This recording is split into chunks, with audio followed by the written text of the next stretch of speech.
I've been working on carrying all these tomatoes up from our deep freezer. We're gonna put away and preserve pretty much the entire tomato harvest from last summer right now. Our really big deep freezer's in the basement, so I've been making trips up and down the basement steps carrying all these tomatoes. This tote came in handy. Last summer we freezed all the tomatoes that we didn't eat fresh in order to preserve them when I had some free time. I have some free time now this weekend and it looks like rain, so we're gonna hopefully be able to tackle all these tomatoes over this weekend. Most of the tomatoes I just stuck straight into gallon-sized freezer bags. There's a little bit of icing going on, but it's not too bad. Some of the tomatoes I did vacuum seal into a vacuum seal bag. Now, I didn't do this for a lot of them because that takes a lot more time, and I knew I was gonna be canning them up anyway, so I didn't want to invest too much time into vacuum sealing. The other way of freezing them that was new for me this year was that I blended them up in the Vitamix blender and then put them into a gallon bag and froze the tomato puree that way. I think this was definitely my favorite way of freezing them, and I'll probably do that again in the future because since I froze it flat, it took up a lot less space in the freezer and it was able to be more compact, more efficient use of my space. This bag of the puree is several bags, I think it's like 2 or 3 of the big frozen tomatoes. So definitely a good space saver if you're short on freezer space. And we are getting short on freezer space. That's one of the reasons I needed to get all these out of the freezers and into some canning jars. Hopefully we'll be able to can all these up this weekend. I have some help coming over, so I think we should be able to tackle it. I also grabbed a couple onions out of the freezer. These are onions from the garden that we harvested together last summer. I diced them up and put them into freezer bags to freeze them. In the past, I've cured my onions, but I harvested them a little too late this year, so the curing process wasn't going as planned. That's why they ended up in the freezer. So I pulled a few of these out to defrost too, because we'll use the onions in our tomato sauce. I'm gonna see how much liquid all these tomatoes get me, but my plan is, tentatively, it may change throughout this video as we get into it, is to make tomato sauce, and then pizza sauce, and maybe some ketchup too. I don't know. We'll see how it goes once I get into it.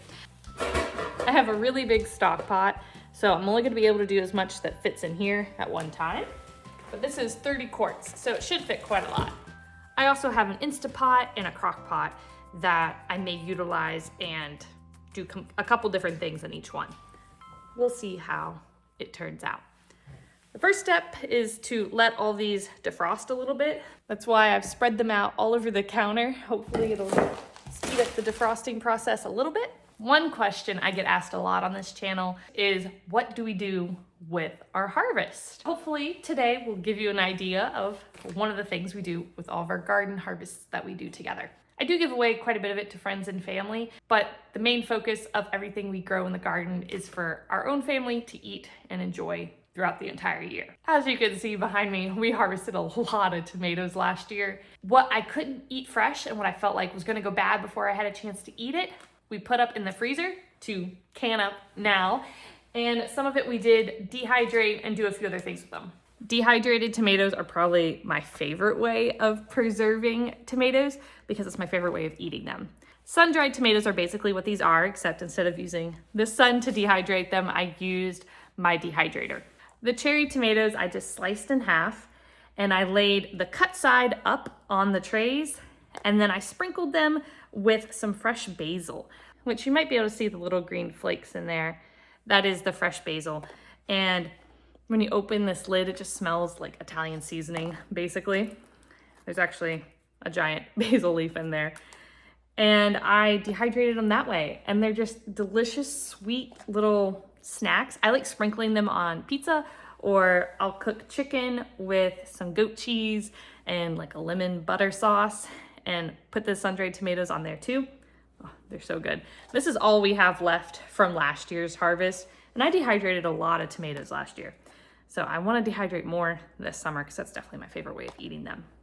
The little currant tomatoes, which are the teeny tiny tomatoes that are in the garden, I left those whole and they dehydrated just fine, whole. And there's like a little yummy treat you can pop into your mouth. So that is the last of the dehydrated tomatoes. And like I said, I made a lot of them, so we definitely eat these up.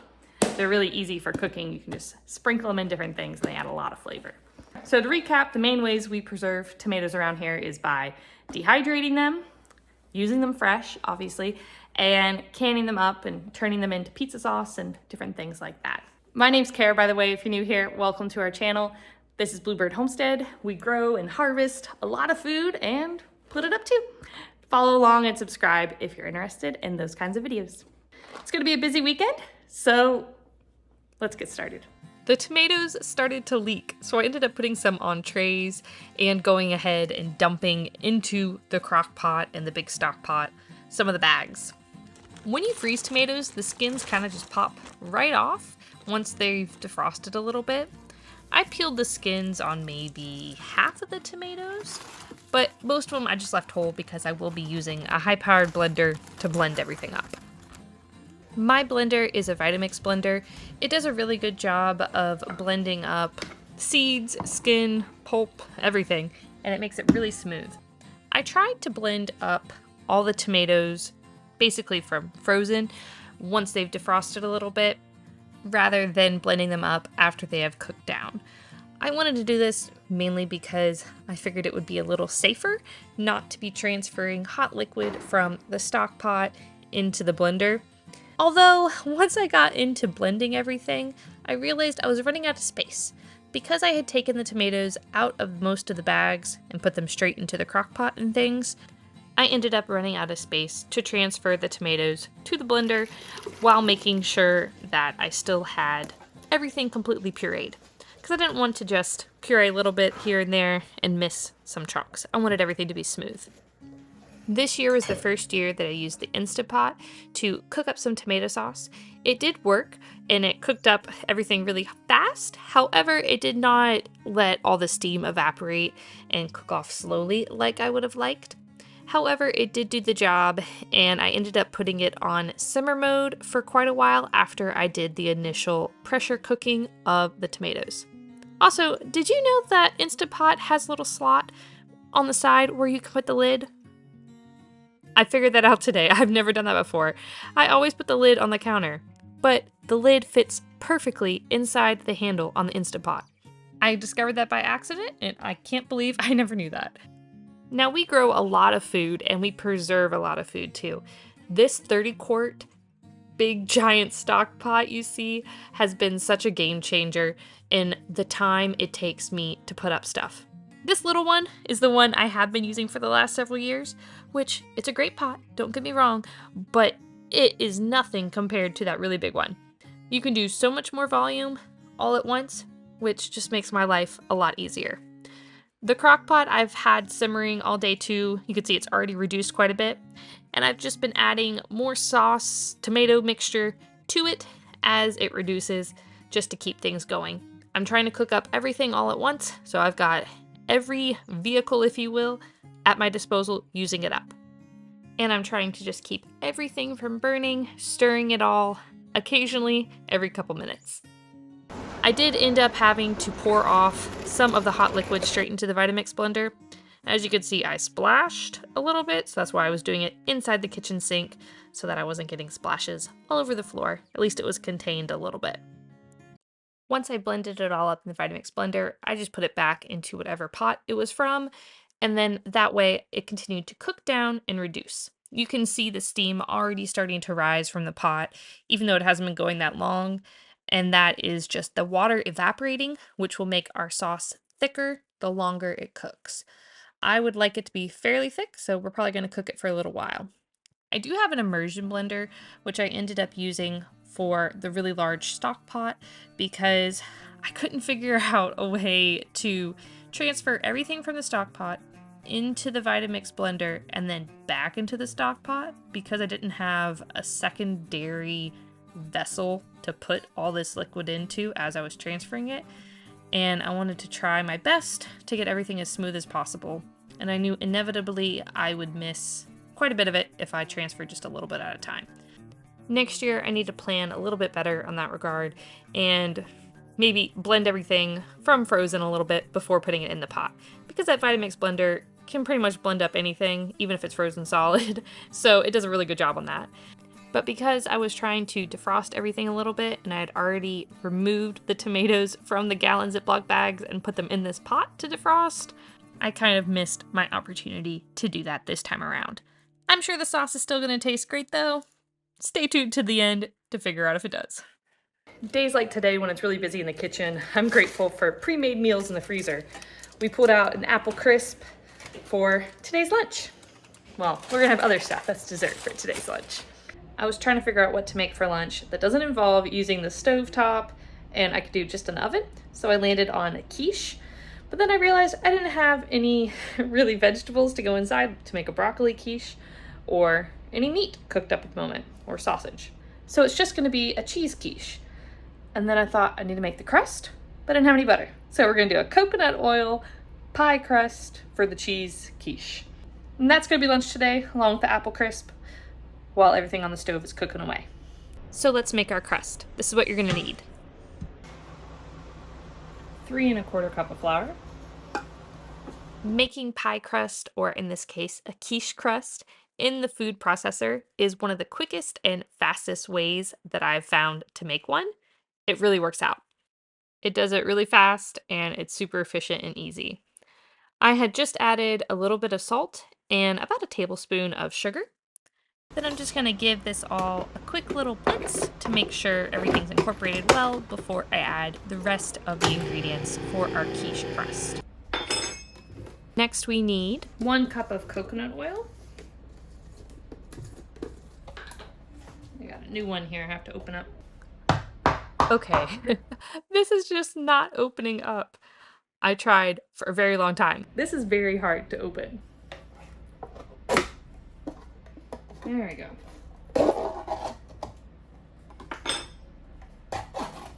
That was way more difficult than it needed to be. I mean, I guess you know this coconut oil is well sealed and taken care of. That took forever to get open. That was really quite frustrating. The coconut oil, when it's in a firmer state like this at room temperature, is when I use it for pie crusts and quiche and things like that. I don't ever use it in the liquid state for making a dough or crust. Then I just turn on the food processor and let it do the work for me. I let it mix up and kind of do its own thing until it resembles a little bit of a dough. And then I add a couple tablespoons of ice cold water, just a very little bit at a time, until it gets the correct consistency that I'm looking for. It's better to add too little ice water and be able to add more than to have to take it away, because then you'd be messing with your flour ratios at that point. This is the consistency of the dough that we're looking for. You want it to mold and be able to be shaped into the pie crust shape that we're going for. Speaking of pie crusts, all there's left to do for this crust is to put it into the pie plate. Right now my countertop is filled with lots of jars and different things I need to can up all these tomatoes, so I don't have really the space to roll out a pie crust. Plus I don't really want to get anything else dirty. So I'm just gonna use my fingers and squish out this pie crust the best I can. It might not look the prettiest, but it'll still taste great. As I'm squishing out the pie crust, I kind of realized I probably could have spread this out into 2 different pie crusts, because it is a little bit thick there on the bottom, but extra crust. There we go. Into the oven. I'm gonna pre-bake it just a little bit, and then we'll add all of our quiche filling in the middle. I'm gonna pre-bake it at 375 degrees Fahrenheit for about 20 minutes, just till it's lightly golden brown, while I'm making the quiche filling. For the quiche filling, we're using eggs, of course, for the quiche. I just ran out and collected these eggs from our chicken coop. Our chickens have started laying again in full force. Almost every single hen is laying right now, which has been really great. Chickens kind of take a break during the winter months normally from laying so that their bodies can have a rest. And now ours are picking back up again. We did a total of 6 eggs in this bowl and 3 heaping tablespoons of all-purpose flour. Those tablespoons were pretty well rounded off, so I think it was probably a little closer to 4 or 5 tablespoons. In addition to the flour, we need 1.5 cups of whole milk. You can use any milk really that you want. Whole milk's just what I have on hand. I've used almond milk before and heavy cream even. The richer the milk, the richer your quiche will be. I like adding Dijon mustard to my quiche. I did about a tablespoon here. Again, it was kind of heaping, so it wasn't leveled off. But the Dijon mustard kind of gives it a nice little tang. I like that flavor. I always like to mix up all my wet ingredients and the flour before adding cheese or whatever filling I'm going to add to the quiche. I feel like it gets things incorporated a little bit better. I like just plain old salt and pepper in my quiche for seasoning. I think that goes a long way in terms of flavor. I also added in a little bit of granulated onion, and then the main star of this particular quiche is going to be the cheese. This is just your basic shredded cheese blend. This one happens to be from Costco. I was not measuring, I just kind of added it in until it was a thicker consistency. Although it doesn't appear this way on camera, the quiche crust was slightly golden. You could tell that it was just kind of set. It wasn't complete dough anymore. Once I pulled that out of the oven, I added in all of our quiche filling, and then I like to kind of smush things around and try to get it as level as possible since it is a little bit of a thicker consistency. And then, because who doesn't need more cheese, I decided to sprinkle a little bit more of that shredded cheese on top. That way, I was ensured that we would have a nice kind of crispy, cheesy topping to the top of the quiche. That is personally always my favorite part of a quiche.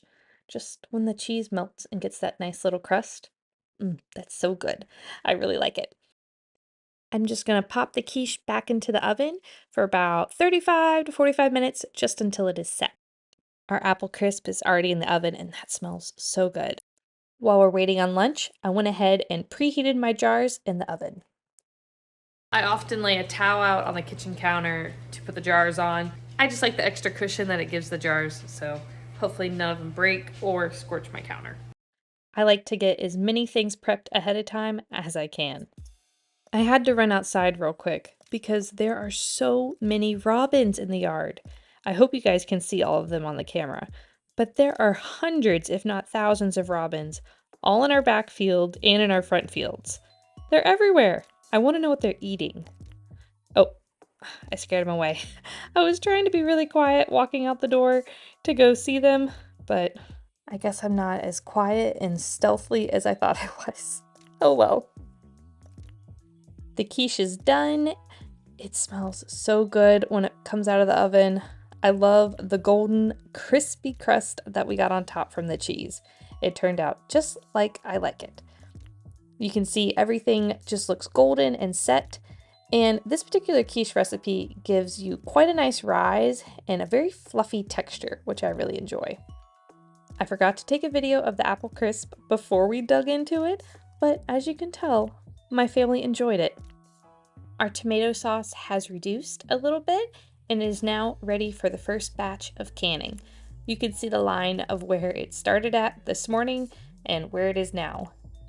The water bath canner is finally boiling, so we're going to get all these jars filled up and put into the canner. I'm going to be adding 2 tablespoons of lemon juice to each of the bottom of the jars.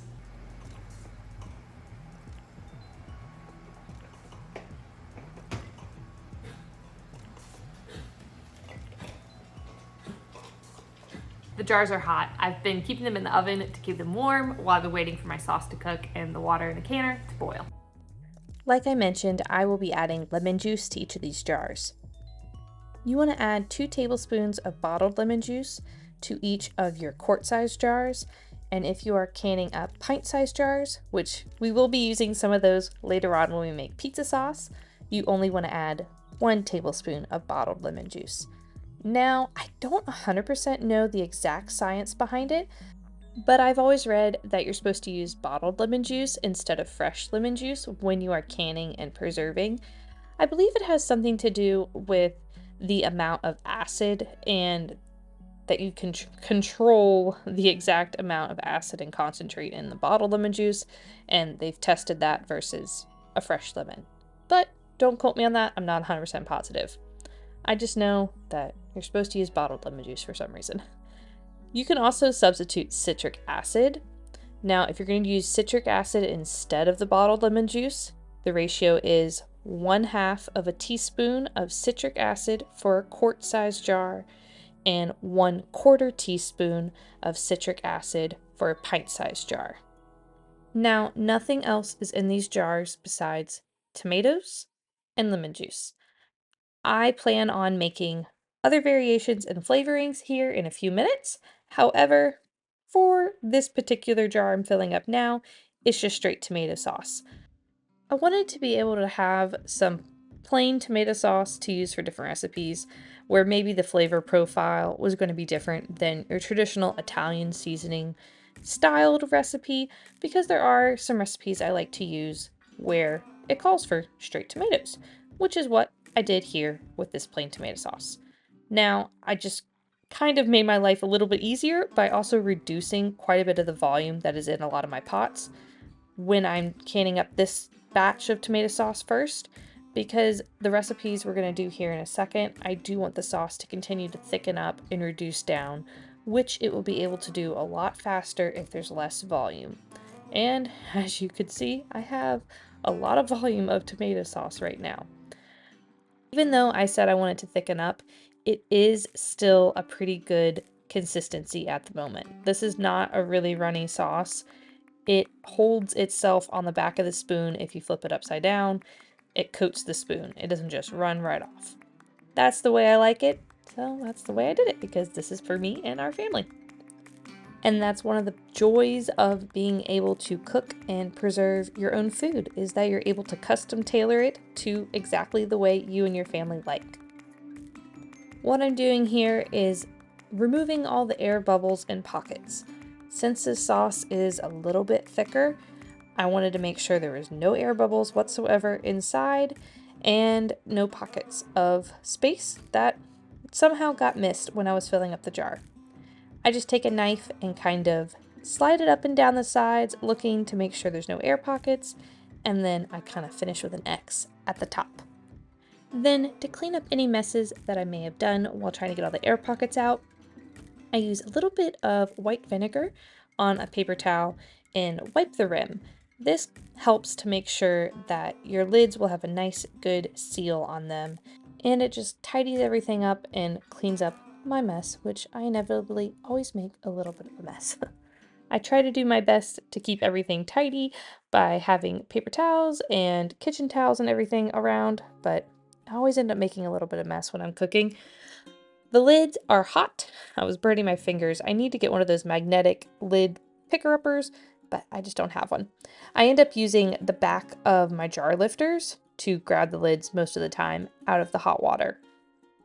Then when you put your ring on, you just want to make sure it's finger tight and not over tightened before you put it into the water bath canner. I have quite a few jars here that I'm going to go ahead and finish filling up, and then once I get them all full, we'll pop them into the water bath canner. The water bath canner is at a roiling boil now. You can see the steam going everywhere. I have the fan turned on, and so I've muted that to reduce the noise because it's pretty loud. After the jars go in, we want the water to come back up to a boil. After this water comes back up to a boil, we will process these quart-sized jars for 40 minutes. Now, be sure to look up an exact recipe when you're making it for yourself, because you do have to adjust the cook time based on your altitude as well. Now, where we live, we don't ever have to adjust recipes based on our altitude, but I just wanted to point that out. Before we move on to the next recipe, here's a quick recap of everything we just did to these jars.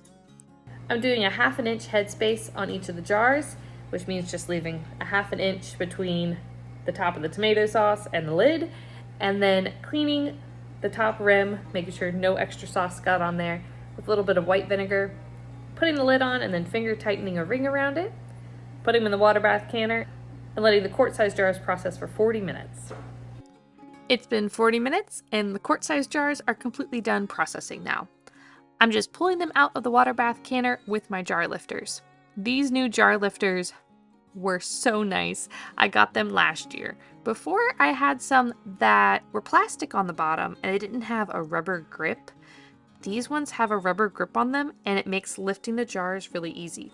The old ones, occasionally the jars would slip out of the grip of the jar lifter, and I actually broke a few jars that way before. These particular lifters are from Ball. I have them linked in my description with the Amazon products I use for canning. You can buy them at Walmart or other places too. Whatever's more convenient for you. But when you go to all the trouble of canning and preserving your own food, it's the worst feeling if you're lifting it out of the water bath canner and you drop it and the jar breaks. Oh, my heart sank when that happened before I got these jar lifters. So I highly recommend them. They've been nice and I've enjoyed them. Now that these jars are out, I'm going to let them sit here completely undisturbed for 24 or 48 hours or so until they're cooled down, and then I will remove the ring from the top to make sure that all the jars are officially sealed. They should be all fine, but I always do that just to double check. The very first batch I mixed up, I did just straight tomato sauce, no seasoning or anything extra apart from the lemon juice. Now this next batch that I have cooking away right now, which is reduced pretty far, I'm gonna add some garlic and some onions, as well as some other seasonings. I'm gonna throw in there a bunch of our pepper blend that we made together in a previous YouTube video. It's basically just all the assorted peppers from the garden, dehydrated and blended up together in this jar. I'm gonna do some of that, basil, garlic, onion, salt, pepper, and taste it, see how it tastes, and might tweak things as I do it. I'm not really measuring anything, just kind of dumping spices until I like the flavor. Like I mentioned before at the beginning of this video, this is a very large stock pot. It's 30 quarts, I believe. So all these scoops and scoops and scoops that you see me dumping of seasoning really isn't that drastic of a thing because the pot is so large. If you are doing a smaller portion of tomato sauce, you don't need nearly as much seasoning as what you see me dumping in here. But I'm only adding the large quantities because I have a large quantity of tomato puree that I'm working with. As you can see, the sauce is reduced down a lot. Now, I did pull off some of that sauce for our jars we just did, but it's still reduced down quite significantly. In this cast iron skillet, I am heating up a little bit of olive oil, and then I'm going to go ahead and saute all of my onions that we pulled out of the deep freezer and have been defrosting. These onions that I grew were the candy variety onion. It's your traditional yellow sweet onion, and I'm going to be caramelizing them down just a little bit to give a little extra flavor to our sauce. Once this completely reduces down, I'll show you what we're going to do with it. It will take a little bit of time to fully reduce this down to where I want it, but then again, I am going to add it to the sauce, so it's going to cook even more after we caramelize it. This step may be a little unnecessary, but I thought it would add some extra flavor. I have not tried it side by side to see if it is completely necessary to caramelize the onions separately from the sauce, but that's just what I chose to do. Once the onions had sweated quite a bit and reduced down, I added in some whole garlic cloves, and I just let them cook down for a couple minutes. I put all the caramelized onion mixture and the garlic into my Vitamix blender, and then I added in some of the tomato sauce that had been simmering away in the crock pot to it. I wanted to puree all the onions and garlic so that there's no big chunks of onions in the tomato sauce, and I figured adding a little bit of the sauce mixture to the blender would help it puree a little bit more smoothly. Plus, I needed a way to transfer all the tomato sauce from the crock pot over to that really big stock pot.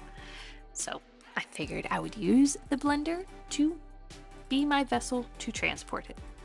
And it did work really well blending up all the onions, and then I added that mixture, I did a couple different batches here, to my big stock pot with all the rest of the tomato sauce that has the spices in it.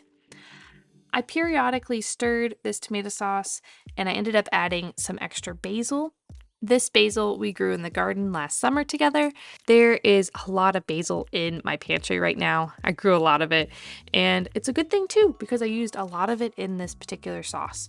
I love the flavor of basil. I think it adds so much flavor and aroma, and it just tastes really good. I used a lot of basil fresh this summer too, but it's really nice to also have the dehydrated or dried basil rather. I just let it air dry for cooking throughout the winter months when you don't have that fresh basil plant. I let this sauce cook down for maybe another hour or so, periodically tasting it and tweaking it just a little bit as it needed to be, and then I went ahead and canned it up. I used quart-sized jars just like I did for the plain tomato sauce. However, this one I labeled pasta sauce because it's ready to go for fresh pasta. And I like the flavor of the basil and garlic for pasta sauce, and I needed a way to differentiate between the two. You can see the little green flakes of basil when you look really closely at the jar, but it is kind of confusing looking at the shelf and seeing plain tomato sauce and then flavored tomato sauce, and there's really no way of telling the two apart by just staring at them, unless you look really closely. Like with the previous sauce, I did add lemon juice to the bottom of these jars as well. I did leave some sauce in the bottom of the stock pot to continue to reduce down, and that is what we're going to make our pizza sauce out of.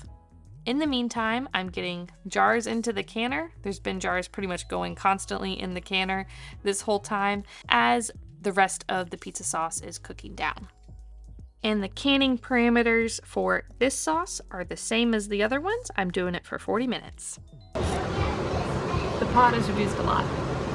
The last third of this pot I turned into pizza sauce. I used pretty much the same seasonings that I did for the seasoned tomato sauce, but for the pizza sauce, I cooked it down until it became kind of a thicker consistency than tomato sauce. I've already canned up a bunch. Most of it's going in the water bath canner right now, and what's left here I am going to put in a Tupperware and we will enjoy in the next couple of days. But you can see it's kind of thicker in consistency than the other sauce that we canned. And that just happened because I boiled it down longer and a lot of the water evaporated out of the sauce to give us our thicker pizza sauce.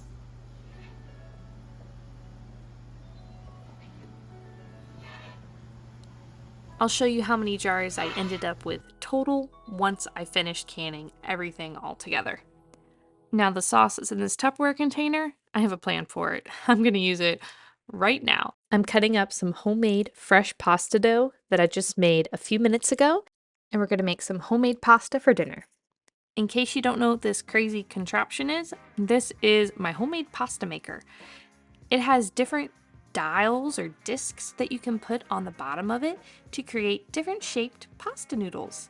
It's really fun. I like using it. It does take a little bit of time, but it's a fun project that I enjoy doing in the kitchen.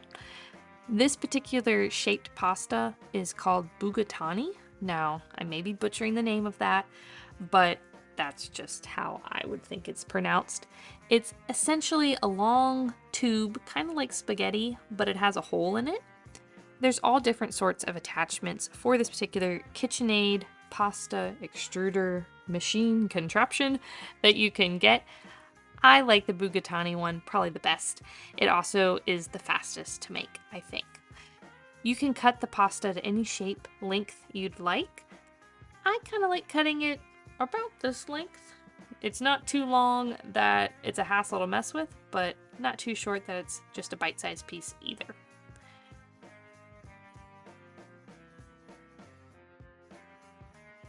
Once the pasta comes out to the length that you want, you just slide this blade across and it cuts.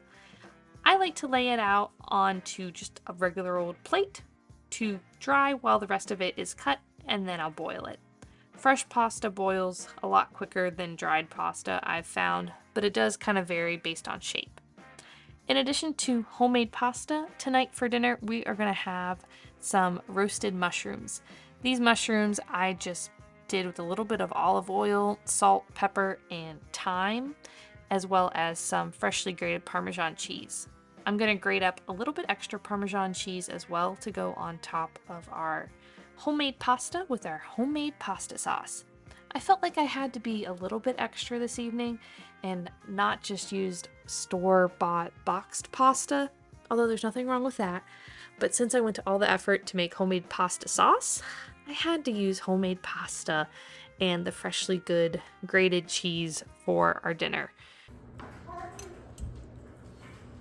I ended up canning till pretty late last night, but I got everything processed. Here are all of our final cans. I ended up with a total of 7 cans, quart size, of regular plain tomato sauce, 7 cans, quart size, of tomato basil pasta sauce, basically, with all the different spices, and then 2, 4, 6, and then 7 smaller jars of the pizza sauce. It was definitely a busy day yesterday. I'm glad to have accomplished all that in one day. Thanks for watching and hanging out with me. Hope you all have a great rest of your day. Bye, y'all.